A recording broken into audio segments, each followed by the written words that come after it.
Well, I want to say welcome and greetings to all. My name is Peter Omora, and I work at the Woodstock Day School. And we have the number of the week, and each week a different number is selected. And this week the number 80 was selected, and I was quite pleased to have the number 80 because I don't know too much about the number 80, um, except that it has some pretty funny properties, like it's consisted of three donuts, which are delicious. Um, and I like the number 88 because it's kind of like an infinity sign turned upside down, and the number zero is always just such a magical, wonderful number. But anyway, I was thinking about the number 80 the other night while I was lying in bed, and to really fully appreciate this, I was lying down in my bed and I was thinking, ooh, goodness me, I wonder what's interesting about the number 80. And here's me trying to sleep, ooh, and there's my and I was thinking, do number 80, and I was trying to figure out what is so important about the number 80. And so here's what I was thinking. 80, well, is 1 times 80. That's one group of 80, or two groups of 40, and none of that was too exciting. Then I got to four groups of 20, which is kind of interesting. Five groups of 16, and I love the number 16. And I think the number 5 is quite fantastic as well. But nothing all that fancy. And then I get to 8 by 10. So I was like, oh, great, 80, 80. Nothing really came about. And then I thought, who's 80's neighbor? Well, 80 has a neighbor in 79. It also has a neighbor 81. And 79 is an interesting number because it's something called prime, which means no two numbers multiply to 79 except for 1 and 79. But 81 is a special number. It's a fantastic number because it's what's called a perfect square. And what that means is if you had a square, and you're gonna have to use your imagination. 1, 2, 3, 4, 5, 6, 7. 1, 2, 3, 4, 5. Oh, I think I may have done one too many. Oh, goodness me.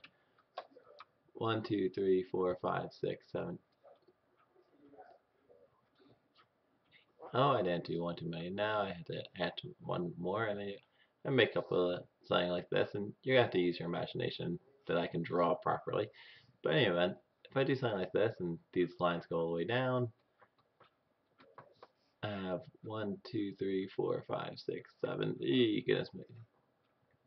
8 and 9. Well, if this is 9 by 9, there's going to be 81 little small box here. 81 small squares. And what that really means is 9 groups of 9 equals 81. And I thought, well, that's neat because 8 by 10 equals 80. So take a look at this. Well, let me get rid of some things here. Oh, there I go, out of my bed. I'm going to get rid of some of this. And I'm going to say, all right, well, let's take a quick look. If I have 8, 9, and 10, if I multiply 8 times 10, I get 8 groups of 10, which is 80. And if I have 9 groups of 9, I get 81, which is one less. So I started thinking, I wonder if that works for anything else. Well, if I have 4 groups of 4, I get 16. And 3 times 5 is 15. And I said, ooh, that's neat. It works again. If I even try 0, 1, and 2, well, 0 times 2 is 2. I'm sorry, 0. One group of 1 is 1. But here's the neat thing. When you get to do some fancy math, you'll understand that if you take x times x, you'll get x squared. And when you multiply these two, you end up with x squared minus 1, which means this will always be true. Any two numbers, when you multiply them, will be 1 less than the middle number times itself. And so, once again, if I do one last one, let's say 99, 100, and 101. 100 times 100 is 10,000, and this is going to be 9,999. Anyway, I thought about all this basically because I was thinking about the curious number 80. Hope you enjoyed.